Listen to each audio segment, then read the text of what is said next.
नमस्कार, जोहार। झारखंड का एकमात्र सरकारी न्यूज चैनल क्लीन न्यूज में आपका स्वागत है। समस्या किसान से जुड़ा हो या हो पारा शिक्षकों का मुद्दा, हर खबर पर होगी हमारी पैनी नजर। सभी खबर सिलेक्टेड और काम की है, तो वीडियो के अंत तक बने रहें। साथ ही आप न्यूज को किस गांव या शहर से देख रहे हैं, हमें कमेंट में जरूर बताइए।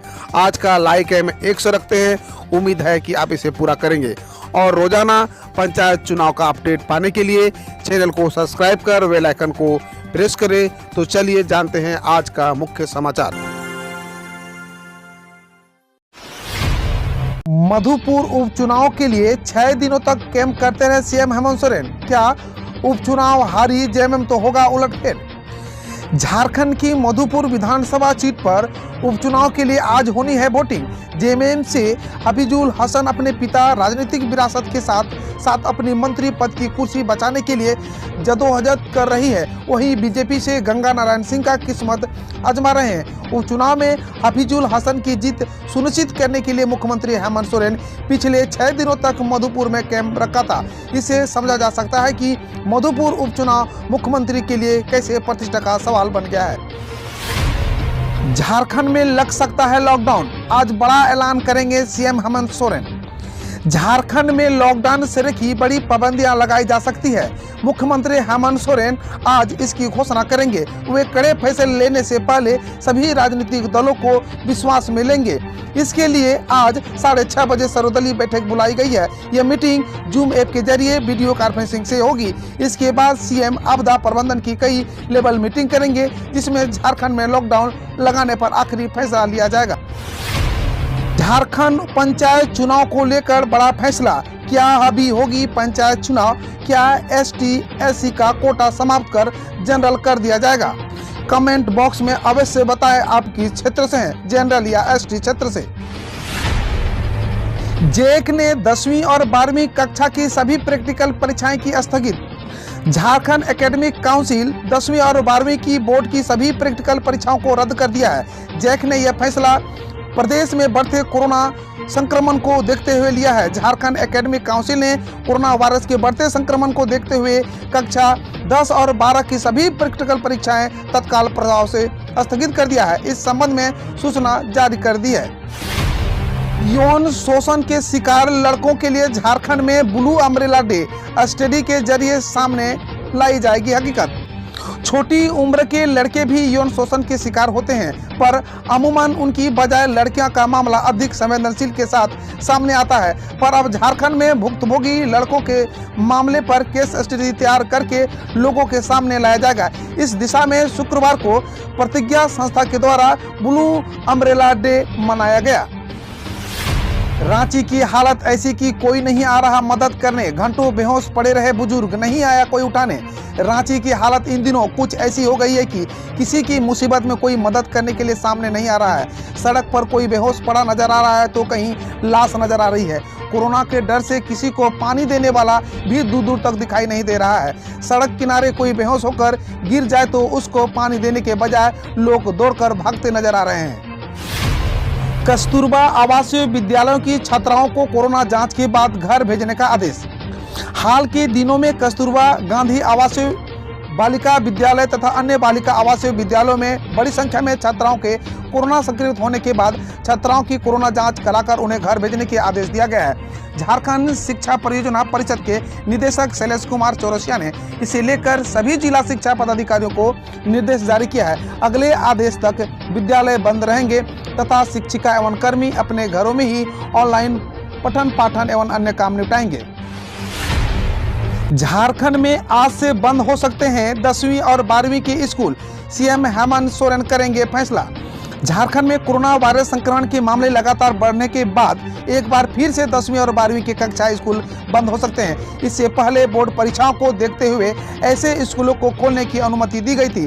कोरोना वायरस संक्रमण पर नियंत्रण के लिए सभी 24 जिलों के उपायुक्त और सिविल सर्जन के साथ हाई लेवल मीटिंग के बाद झारखंड के मुख्यमंत्री हेमंत सोरेन एक बार फिर से राज्य में लॉकडाउन सरी की कड़ाई के संकेत दिए हैं। सीएम ने कहा कि स्कूल और परीक्षाओं पर भी आज अहम फैसला करेंगे।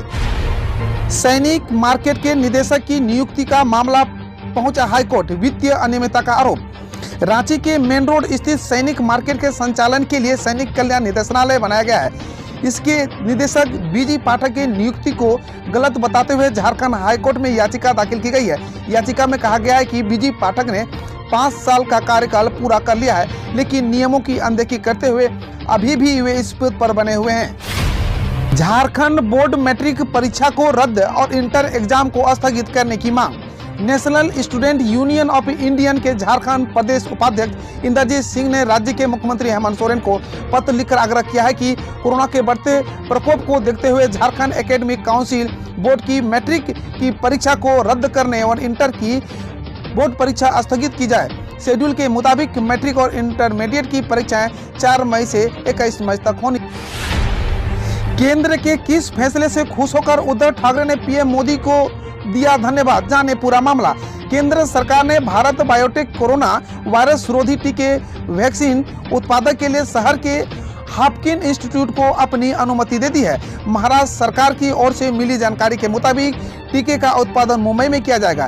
केंद्र की इस मंजूरी के बाद मुख्यमंत्री उद्धव ठाकरे ने प्रधानमंत्री नरेंद्र मोदी को धन्यवाद दिया। खबर बंगाल चुनाव से, अमित शाह का बड़ा बयान, 2 मई के बाद शरणार्थियों को भाजपा देगी नागरिकता। पश्चिम बंगाल में छठे चरण के चुनाव के लिए नेताओं ने पूरी ताकत झोंक दी है।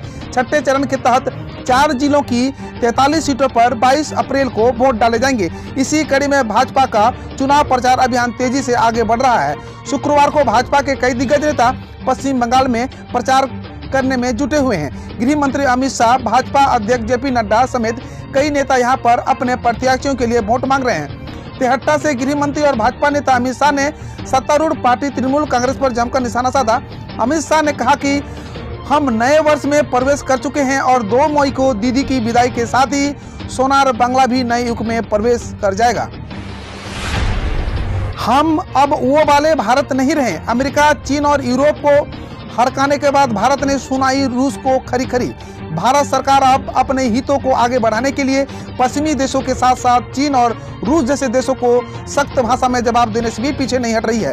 पिछले दिनों जहां भारत के पर्यावरण मंत्री प्रकाश जावड़ेकर ने जलवायु परिवर्तन मुद्दे पर अमेरिका और यूरोप को लताड़ लगाई थी, तो वहीं अब विदेश मंत्री एस जयशंकर रूस को खरी खरी सुनाई है। रंग लाई पीएम नरेंद्र मोदी की लीडरशिप, कोरोना वैक्सीनेशन से देश बना आत्मनिर्भर। भारत में कोरोना टीकाकरण का काम दुनिया के बाकी देशों की तुलना में काफी तेजी से चल रहा है। देश में प्रत्येक इंसान को वैक्सीन मिल सके, इस संबंध में पीएम नरेंद्र मोदी ने पिछले साल ही बाधा क्लियर कर दी है। मई 2020 में अफसरों के साथ हाई लेवल बैठक में उन्होंने स्पष्ट कर दिया था कि वे निजी और सरकारी कंपनियों के बीच के अंतर को खत्म करें, जिससे सभी कंपनियां मिलकर ज्यादा से ज्यादा कोरोना वैक्सीन बनाने और उन्हें भारतीयों तक पहुंचाने में सफल हो सके। ऑक्सीजन सप्लाई को लेकर पीएम मोदी ने की समीक्षा बैठक, राज्यों के साथ तालमेल बनाने के लिए दिया निर्देश।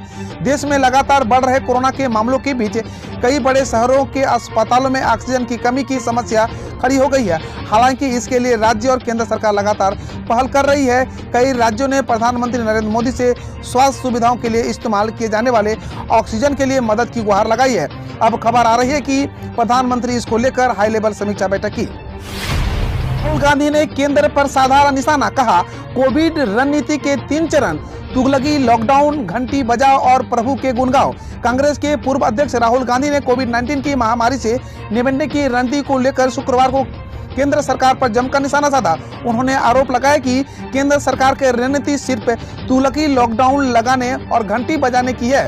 उन्होंने ट्वीट कर कहा कि केंद्र सरकार की कोविड रणनीति, पहला चरण तुगलकी, लॉकडाउन लगाओ, दूसरा चरण घंटी बजाओ और तीसरा चरण प्रभु के गुण गाओ। सर्वदलीय बैठक में आयोग ने प्रचार की अवधि घटाई, जाने बंगाल चुनाव के जुड़े अहम फैसले।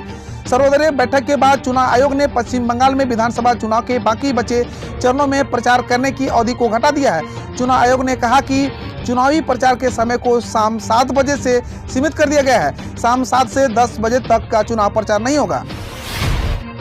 न संक्रमण का डर, न समाज की चिंता, आधी रात में भी शवों को कब्रिस्तान पहुंचाती है अनीता। कोरोना वायरस के बढ़ते संक्रमण के बीच एक तरह लोगों को घरों से रहने के लिए कहा जा रहा है, तो दूसरी पुणे की रहने वाली एक महिला रोज मिसाल पेश कर रही है। पुणे की रहने वाली यह महिला एम्बुलेंस ड्राइवर है। इनका नाम अनीता गोस्वामी है। और यह मुख्य रूप से पिंपरी चिंदवाड़ा के कोंदवा की रहने वाली है। शहर से लगभग 23 किलोमीटर की दूरी पर यह अकेले तय करती है। पूरी पाकिस्तानी टीम के बराबर है अकेले विराट कोहली की कमाई। जानिए पीसीबी कैसे देता है सैलरी। भारतीय क्रिकेट कंट्रोल बोर्ड ने टीम इंडिया के खिलाड़ियों को वार्षिक कॉन्ट्रैक्ट लिस्ट जारी की है। इस लिस्ट में टीम के कप्तान विराट कोहली, रोहित शर्मा और जसप्रीत बुमराह को ए ग्रेड कॉन्ट्रैक्ट दिया गया है। इस हिसाब से इन तीनों खिलाड़ियों को पूरे साल में 7 करोड़ रुपए दिए जाएंगे। आपको बता दें कि जितनी इन तीनों खिलाड़ियों में से एक की सैलरी है, उतने में पूरी पाकिस्तान टीम को वेतन मिल जाता है। जवाहर नवोदय विद्यालय की 6ठी कक्षा में प्रवेश के लिए होने वाली परीक्षा टली।